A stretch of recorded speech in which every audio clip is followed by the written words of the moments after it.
जगन्नाथ कण्ठशोभितकौस्तभ पद्मनाभ वेदगर्भ चन्द्रसूर्यविलकरा जगन्नाथ लोकनाथ नीलाद्रीश परहरि दीनबन्धुर्दया सिन्धु कृपालु जनरक्षक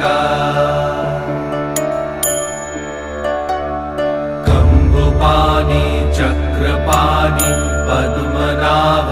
नरोत्तम जगत्तं पालको व्यापी सर्वव्यापी सुरेश्वर